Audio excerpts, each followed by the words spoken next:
इस बात पर यकीन जरूर रखना आप कि ईश्वर एक दरवाज़ा बंद करता है तो दूसरा दरवाज़ा तुरंत खोल के रखता है। बस आपको अपनी निगाह टिका के रखनी है, सतर्क रहना है कि दूसरा दरवाज़ा कौन सा खोला है ईश्वर ने। नमस्कार, जय हिंद। मैं हूँ आपका दोस्त कवि आदि गणेश। हिंदी साहित्य का संक्षिप्त इतिहास, क्लास संख्या आज 38। इससे पहले की 37 वीडियो आपने नहीं देखे, इससे पहले की 37 क्लास आपने नहीं देखी तो प्लेलिस्ट में जाकर देख लीजिएगा, ठीक है। ये हिंदी साहित्य का संक्षिप्त इतिहास कक्षा 11 व 12 बोर्ड के अंदर चलती रहने वाली पुस्तक वो करवा रहा हूँ जहाँ से सीधे सीधे अक्षर है जो सवाल पूछे जाते हैं।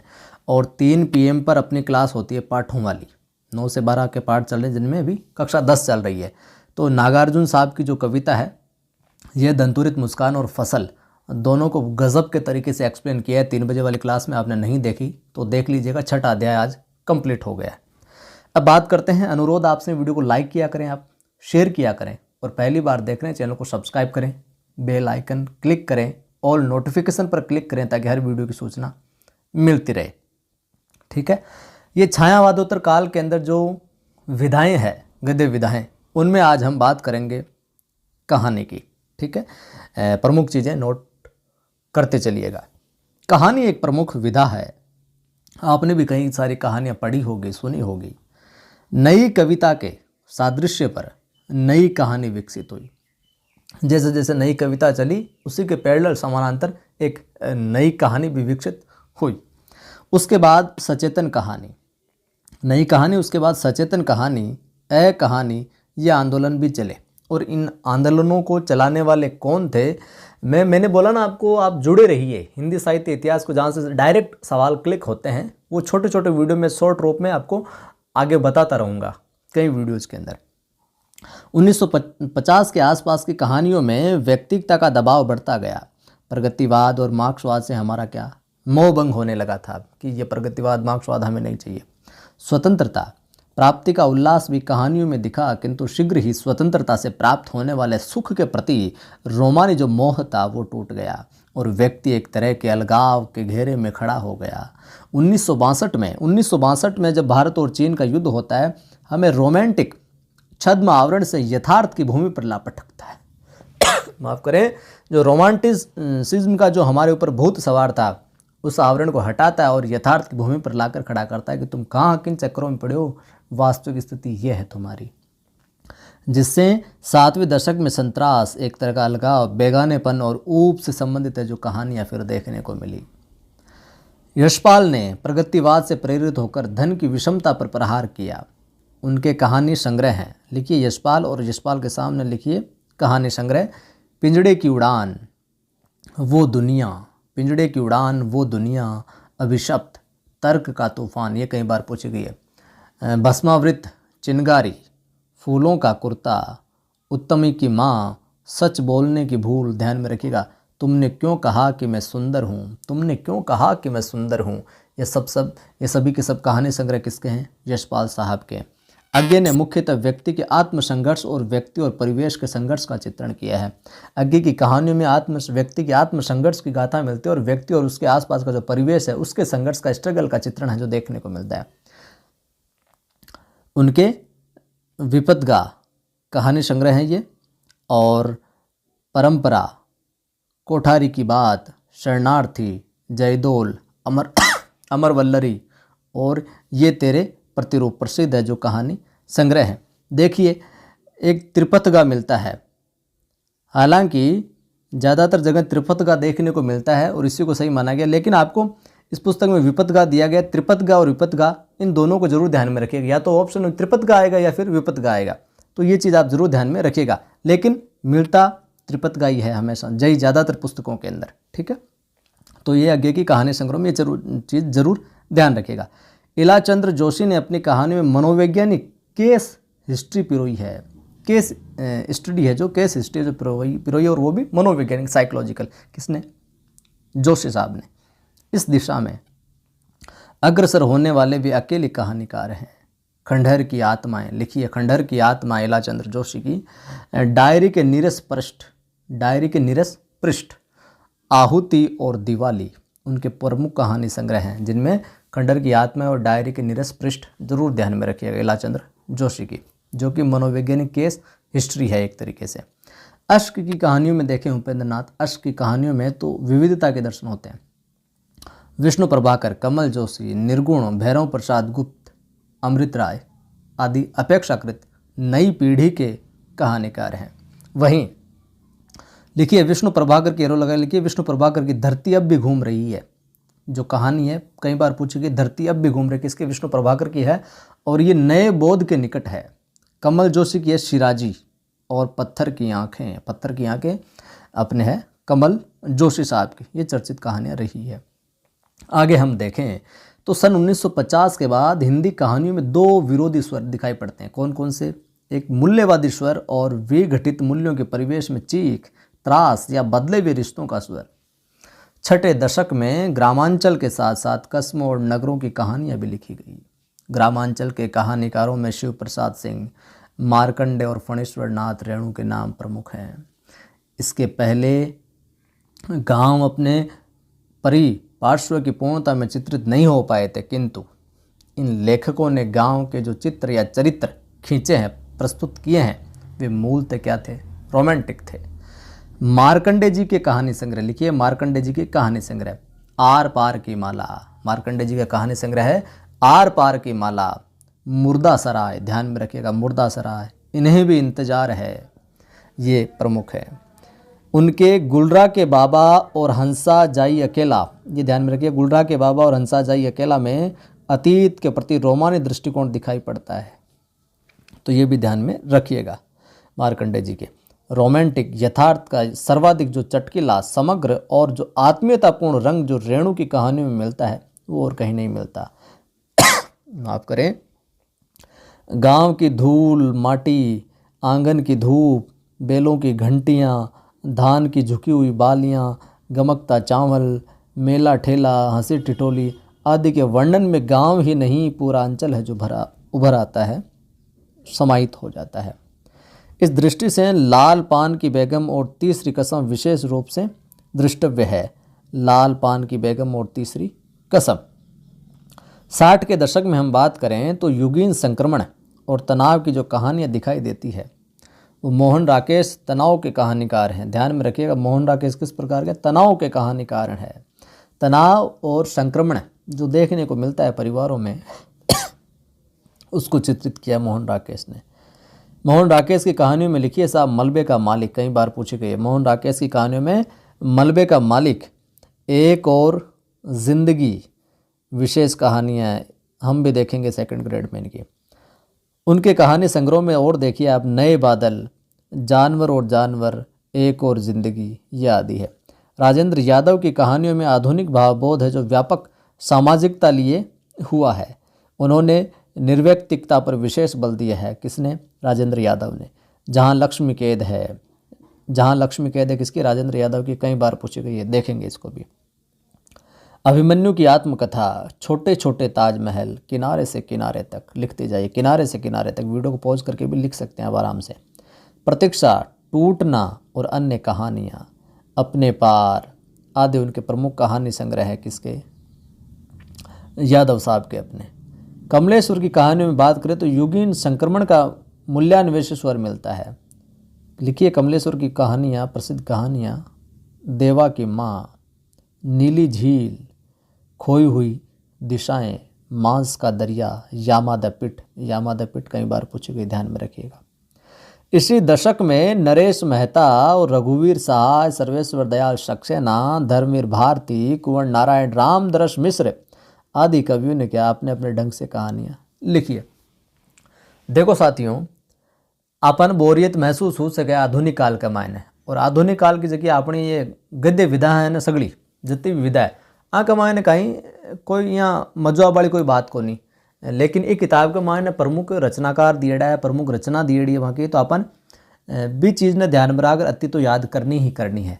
तो बोर तो हो अपन लाग सके बोर हो रहे हैं, लेकिन नौकरी चाहिए तो थोड़ा बोर भी होना पड़सी, क्योंकि बार बोर हो जाए तो नौकरी लागे बाद में आम मिलसी, सेम मिलसी, मतलब सुख ही सुख मिलेंगे। आगे देखिए, नरेश मेहता की तथापि और निशाजी पर काव्यगत रोमानी प्रभाव स्पष्ट परिलक्षित होता है। भारती जी की गुल की बन्नो, सावित्री नंबर 2 और बंद गली का आखिरी मकान जैसी कहानियाँ जो रची। लेखिकाओं में हम बात करें तो मन्नू भंडारी, कृष्णा सोबती, शिवानी, उषा प्रेमवदा, रजनी पन्नीकर, मेहरुनिशा परवेज आदि का नाम प्रमुख आता है। इनका संसार कुछ सीमा तक पुरुषों से अलग है। मन्नू भंडारी लिखिए मैं हार गई, 3 निगाहों की एक तस्वीर और यही सच है। ये इनके कहानी संग्रह है। यही सच है, 3 निगाहों की एक तस्वीर और मैं हार गई। किसकी? मन्नू भंडारी की। कृष्णा सोबती सेक्स जन्य भावुकता को जो है ही उभार कर रह जाती है। शिवानी की कहानी में नारी मनोविज्ञान को आधुनिक नए संदर्भों में देखा गया। वहीं उषा प्रेमवदा आधुनिकता के बोध की कथाकार है और उनका बोध भी नया और भाषा भी अपेक्षाकृत संयमित है। किसकी? उषा प्रेमवदा की। जिंदगी और गुलाब के फूल, एक कोई दूसरा उनकी कहानी संग्रह। उषा प्रेमवदा के ध्यान में रखना जिंदगी और गुलाब के फूल और एक कोई दूसरा।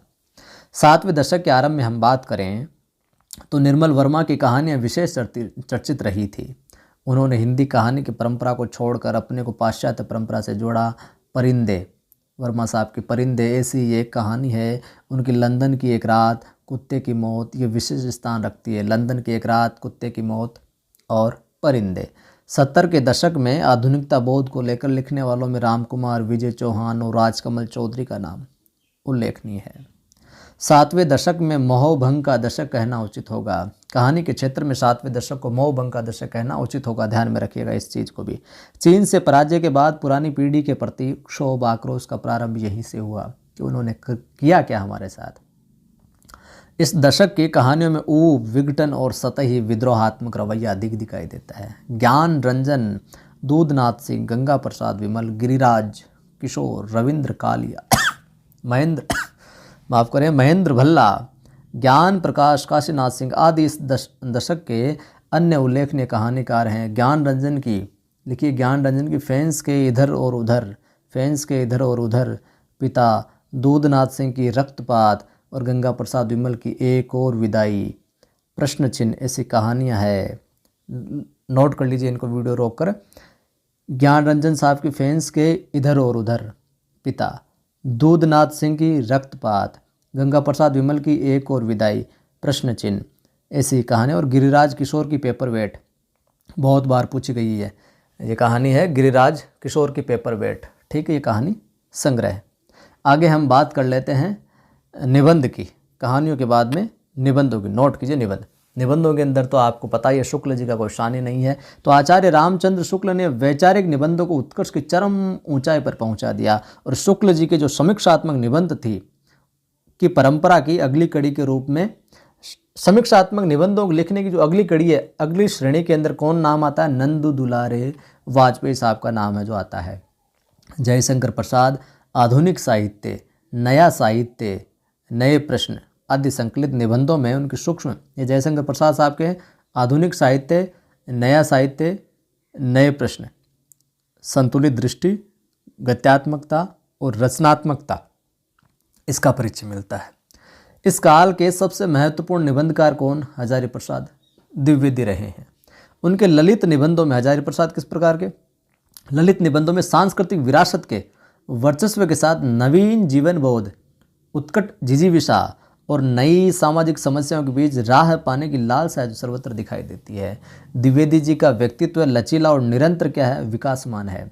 लिखिए हजारी प्रसाद द्विवेदी जी के निबंधों में अशोक के फूल, विचार और वितर्क, अशोक के फूल, विचार और वितर्क, कल्पलता 51, विचार प्रवाह 59 और कुटज बहुत बार पूछे गए हैं। हजारी प्रसाद द्विवेदी जी, शुक्ल साहब, ये निबंधों के मामले में इन्हीं के सवाल है जो अक्सर पूछे जाते रहे हैं। और जयशंकर प्रसाद भी। अशोक के फूल, विचार और वितर्क, कल्पलता, विचार प्रवाह और कुटज, ये निबंध संग्रह हजारी प्रसाद साहब के। इस काल में जैनेन्द्र का स्थान भी काफ़ी ऊंचा है। उन्होंने अपने निबंधों में दार्शनिक मुद्राओं को अपनाया है, तो ये विशेषता भी ध्यान में रखिएगा। जैनेन्द्र साहब के निबंधों के अंदर हमें दार्शनिक मुद्रा का एक पुट दिखाई देता है। नई अर्थवत्ता के प्रति जागरूक रहने के साथ ही उन्होंने निबंधों में सरसता का भी पूरा ध्यान रखा है। उन्होंने निबंधों में धर्म, राजनीति, संस्कृति, साहित्य का काम, प्रेम, विवाह आदि सभी विषयों पर विचार किया है। जड़ की बात देखिए, साहित्य का श्रेय और प्रेय, सोच विचार, मंथन, ये और वे, इतस्तः आदि उनके निबंध संग्रह है। नोट कर लीजिए, जैनेंद्र साहब के हम देखें तो जड़ की बात, साहित्य का श्रेय और प्रेय, सोच विचार, मंथन, ये और वो, इतस्तः है। हिंदी में प्रभाववादी समीक्षा के अग्रदूत कौन? शांतिप्रिय द्विवेदी ने समीक्षात्मक निबंधों के अतिरिक्त साहित्येतर विषयों पर भी निबंध लिखे हैं। वे प्रकृति से तरल, आत्मनिष्ठ और भावुक साहित्यकार थे। उनकी तरलता, सहृदयता और अंतरंगता के दर्शन उनके निबंधों में सर्वत्र होते हैं, जैसे कि संचारिणी, युग और साहित्य, सामयिकी, धरातल, प्रतिष्ठान, साकल्य, आधान, वृंत और विकास, ये उनके प्रमुख निबंध संग्रह हैं अपने द्विवेदी साहब के शांतिप्रिय। आगे हम बात करें तो रामधारी सिंह दिनकर भी समय समय पर महत्वपूर्ण निबंध जो लिखते रहे हैं, जिनमें अर्धनारीश्वर, मिट्टी की ओर, रेती के फूल, लिख लीजिए, अर्धनारीश्वर, मिट्टी की ओर, रेती के फूल, हमारी सांस्कृतिक एकता, प्रसाद, पंत और मैथिली शरण। प्रसाद, पंत और मैथिली शरण ये एक है किसका है? रामधारी सिंह दिनकर साहब का, जिसमें अर्धनारीश्वर, मिट्टी की ओर और रेती के फूल ये कई बार पूछा गया। राष्ट्रभाषा और राष्ट्रीय साहित्य उनका निबंध है जो संग्रह हैं। उनके निबंधों में मानवीय आस्था का प्रतिफलन हुआ है, जिसका मूल आधार या तो मनोवैज्ञानिक है या फिर सांस्कृतिक है। समीक्षात्मक निबंधकारों में हम देखें, समीक्षा करने वालों में तो व्यक्तिकता का सर्वाधिक स्पर्श जो है वो डॉक्टर नगेंद्र के निबंधों में मिलता है। यौवन के द्वार पर, चेतना के बिंब, इनके निबंध संग्रह है। नगेंद्र साहब में हम देखें तो यौवन के द्वार पर और चेतना के बिंब, ठीक है, लिख लीजिए। आगे अपने निबंधों में अपना अनुभूत लिखते हैं, जो उन्होंने अनुभूत किया, जिसमें त्रिशंकु हो गया, आत्मनिपद हो गया, हिंदी साहित्य। ये एक आधुनिक परिदृश्य में संग्रहित निबंधों में अनुभूत का वैचारिक विश्लेषण मिलता है। आगे ने कुछ निबंध कुट्टी चातन के नाम से भी लिखे, इस नाम से भी लिखे इन्होंने कुछ निबंध। आगे ने इस नाम से लिखे निबंधों का एक संग्रह है सबरंग। सबरंग जो निबंध संग्रह है आगे साहब का, वो कुट्टी चातन नाम से लिखा है इन्होंने, इस शीर्षक से प्रकाशित हुआ, ध्यान में रखिएगा। उनके अन्य प्रकाशित निबंध संग्रह में हम बात करें तो आलवाल, भवंती और लिखी कागद कोरे। साहित्येतर विषयों पर हम बात करें, साहित्य से इतर विषयों पर हम बात करें तो ललित निबंधों की जो रचना है और अनेक लेखक जो इसमें प्रवृत्त हुए। रामवृक्ष बेनीपुरी के निबंध गेहूं और गुलाब, कई बार पूछा गया, ध्यान में रखिएगा। रामवृक्ष बेनीपुरी साहब का गेहूं और गुलाब तथा वंदे वाणी विनायको में जो संग्रहित है ललित प्रकार के। गेहूं यहाँ पर भूख का प्रतीक है, गेहूं और गुलाब में गेहूं यहाँ पर भूख का प्रतीक है, गुलाब कला और संस्कृति का। श्री राम शर्मा ने शिकार संबंधी रोचक निबंधों की रचना की, जिसमें साहसिक वृत्तांतों को ग्रामीण पृष्ठभूमि, प्रकृति और अछूते मानवीय जीवन के मर्म स्पर्शी आयाम में चित्रित किया गया है। वहीं देवेंद्र सत्यार्थी के निबंधों में धरती की सौंधी गंध और लोक जीवन की ताजगी मिलती है, तो जिसका श्रेय उनकी घुमक्कड़ जो जिंदगी है उसी को जाता है। धरती गाती है, एक युग एक प्रतीक और रेखाएं बोल उठी, ये उनके निबंध संग्रह हैं साहब, ठीक है। भदंत आनंद कौशल्यान साहब के भी पूछे जाते हैं। इनके निबंधों में उनकी घुमक्कड़ जो प्रवृत्ति है उसके दर्शन होते हैं। और वासुदेव शरण अग्रवाल ने जहाँ वासुदेव शरण अग्रवाल पृथ्वी पुत्र तथा कला और संस्कृति के निबंधों में भारतीय संस्कृति की जो विविध आयाम है उनको उद्घाटित किया है। वहीं हम बात करें यशपाल साहब की, तो यशपाल ने अपने निबंधों में मार्क्सवादी दृष्टिकोण को ग्रहण किया है। चक्कर क्लब, यशपाल साहब के लिखिए चक्कर क्लब, देखा सोचा समझा, बात बात में बात, गांधीवादी शव परीक्षा, न्याय का संघर्ष आदि उनके शताधिक निबंध संग्रहित है, ठीक है। बनारसी दास चतुर्वेदी के निबंध संग्रह लिखिए। बनारसी दास चतुर्वेदी, साहित्य और जीवन, पूछा गया कई बार, साहित्य और जीवन, बनारसी दास चतुर्वेदी हमारे आराध्य में भी मार्क्सवादी दृष्टिकोण में मिलता है। इनके अंदर साहित्य और जीवन और हमारे आराध्य इनके अंदर भी क्या मार्क्सवादी दृष्टिकोण है जो देखने को मिलता है। वहीं तो यशपाल साहब है मार्क्सवादी दृष्टिकोण रखने वाले निबंधों में, लेकिन इन दो निबंध संग्रहों के अंदर बनारसी दास चतुर्वेदी का भी यहाँ पर मार्क्सवादी दृष्टिकोण जो देखने को मिलता है, नज़रिया मिलता है। वहीं माखनलाल चतुर्वेदी के निबंध अमीर इरादे गरीब इरादे 60, ध्यान में रखिएगा, ये कई बार पूछा गया। माखनलाल चतुर्वेदी साहब का अमीर इरादे गरीब इरादे में भावुकता का प्राधान्य है, इमोशंस है। कन्हैयालाल मिश्र प्रभाकर के निबंधों में हम बात करें तो जिंदगी मुस्कुराई लिख लीजिए। कन्हैयालाल मिश्र प्रभाकर जिंदगी मुस्कुराई, बाजे पायलिया के घुंघरू और महके आंगन चहके द्वार। महके आंगन चहके द्वार, वीडियो की स्पीड आपको तेज़ लगती है, थोड़ा पॉज करके लिख लिया करें। महके आंगन चहके द्वार और बाजे पायलिया के घुंघरू आदि में शैली की स्पष्टता अधिक है। भगवत शरण उपाध्याय ने ठूंठा आम और सांस्कृतिक निबंध में इतिहास और संस्कृति पृष्ठभूमि पर निबंध लिखे हैं। ठीक है। विद्यानिवास मिश्र साहब ने अपने चितवन की छां लिखिए। विद्यानिवास मिश्र साहब ने चितवन की छां, तुम चंदन हम पानी, आंगन का पंछी और बंजारा मन, मैंने सिल पहुंचाई, मेरे राम का मुकुट भीग रहा है। ये बहुत महत्वपूर्ण है। विद्यानिवास मिश्र करके आगे डेस लगा के लिखिए। चितवन की छां 53, तुम चंदन हम पानी 57, आंगन का पंछी और बंजारा मन, एक ही आंगन का पंछी और बंजारा मन, और मैंने सिल पहुंचाई, मेरे राम का मुकुट भीग रहा है। बहुत प्रसिद्ध है ये निबंध संग्रह, कई बार पूछे गए हैं।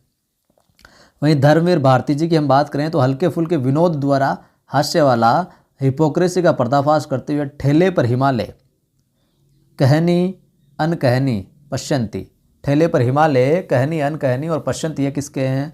अपने भारती साहब के, नोट कीजिए। आगे देखिए आप, कुबेरनाथ राय हजारी प्रसाद द्विवेदी संस्थान के क्या प्रमुख निबंधकार है? कुबेरनाथ राय जाए क्या है? हजारी प्रसाद द्विवेदी संस्थान के उनकी परिपाटी के प्रमुख निबंधकार हैं। उनके निबंध संग्रह में लिखिए आप, प्रिया नीलकंठी राय साहब के, प्रिया नीलकंठी, रस आकेठक, गंध मादन और विषाद योग में, इनमें सांस्कृतिक संदर्भों का परिपाटी मिलती है, सांस्कृतिक संदर्भ देखने को मिलते हैं। जीवन के जो आधुनिक आयाम वो स्पष्ट हुए हैं। ललित निबंधों की परंपरा को समृद्ध करने वाले अन्य रचनाकारों में विवेकी राय आते हैं, जिन्होंने लिखा है कि फिर बेतलवा डाल पर। लक्ष्मीकांत आते हैं, उन्होंने लिखा है मैंने कहा। केदारनाथ अग्रवाल आते हैं समय समय पर। लक्ष्मीचंद्र जैन ने लिखा कागज़ की किस्तियाँ, ध्यान में रखिएगा, लक्ष्मीचंद्र जैन, ललित निबंध है ये, कागज़ की किस्तियाँ समय समय पर, केदारनाथ अग्रवाल। और मैंने कहा लक्ष्मीकांत का। फिर बेतलवा डाल पर, विवेकी राय। हास्य व्यंग्य लेखकों में बेढब बनारसी पहले व्यक्ति हैं। हास्य व्यंग्य लेखकों में बात आए तो बेढब बनारसी जो पहले व्यक्ति हैं जिन्होंने अपने निबंधों द्वारा इस दिशा में पहल की। हास्य व्यंग्य में श्री नारायण चतुर्वेदी ने भी विनोद शर्मा के छद्म नाम से राजभवन की सिगरेट दानी लिखा है। ठीक है। 60 के दशक के प्रमुख व्यंग्यकारों में हरिशंकर परसाई, आपने प्रेमचंद के फटे जूते पढ़कर पता लगा लिया होगा। केशव चंद्र वर्मा, लक्ष्मीकांत वर्मा, भीमसेन त्यागी, रविंद्रनाथ त्यागी, शरद जोशी, नरेंद्र कोहली आदि ने भी काफ़ी संख्या में व्यंग्यात्मक निबंध संग्रह लिखे हैं, ये सृष्टि की है, रचना की है। इनमें हरिशंकर परसाई जो प्रमुख है यहाँ पर 60 के दशक में, उनके व्यंग्य सामान्यतः मूल्यगत विसंगति संबंध होते हैं। भूत के पाँव, हरिशंकर परसाई साहब का लिखिए व्यंग्य निबंधों में भूत के पाँव, सदाचार का ताबीज और निठल्ले की डायरी, ये प्रसिद्ध व्यंग्य संग्रह है। तो आज की वीडियो में हम इतना ही देखेंगे। देखिए साथियों 133 पेज नंबर पर आ गए हम और 145 के समथिंग इसमें पेज, लगभग ये पुस्तक है जो समाप्त होने वाली। इसके बाद में साहित्य इतिहास के आपको क्या कुछ पढ़ना है, क्या कुछ देखना है, वो मैं आपको बता दूंगा। अनुरोध आपसे, कल हम देखेंगे हिंदी गद्य विकी जो और विधाएँ हैं उनको। अनुरोध आपसे वीडियो को लाइक कर दीजिए, नहीं किया तो शेयर कर दीजिए। पहली बार देख रहे हैं चैनल को सब्सक्राइब करके बेल आइकन क्लिक कर ऑल नोटिफिकेशन पर क्लिक करें ताकि हर वीडियो की सूचना मिलती रहे।